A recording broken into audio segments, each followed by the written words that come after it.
Well, at that period, in fact, I was brainwashed by American propaganda. That is, I like to watch American films. I bought American goods. I liked American music. But working with this group, I began to feel nationalistic.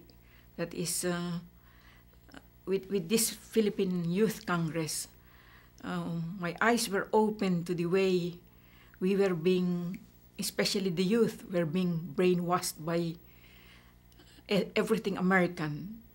And then I began to realize that we have lost our heritage, our Filipino heritage, because we were just all listening to American music. We did not care for Filipino music.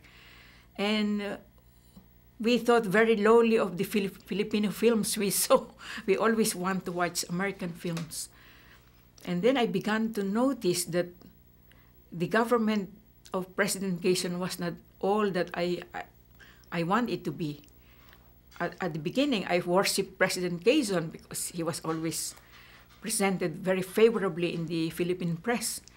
But from the discussions we have in our group, I began to see President Quezon as a very good instrument for American big business interests.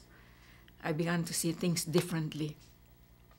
At that time, I was for everything American. In fact, I even want to call my father Daddy. In the Philippines, I would call my father Tatay, you know, and my mother Nanay. And I was asking my father's permission if I can call him Daddy instead of Tatay. And my father said, nothing doing. You stick to what you have been brought up to call me. And I'm glad he was very firm about that. Because later on, I realized that I was just, I was so obsessed just with American culture. I was taking it all in 100%.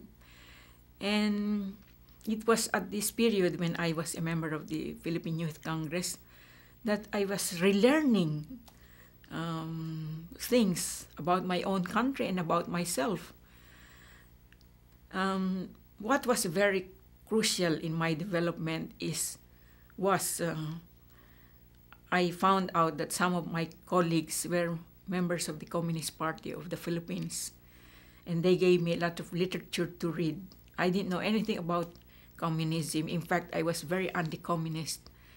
But reading about their literature and what are their vision of the future, what are their objectives. What bothered me a lot was the poverty I saw around me. And I thought, there must be something done to alleviate this poverty. I can't myself do anything about it. And I thought, if there is something that ought to be done in this country, it is to change the lives of the people so that they are not so socially deprived. And that was a question mark that kept coming to me.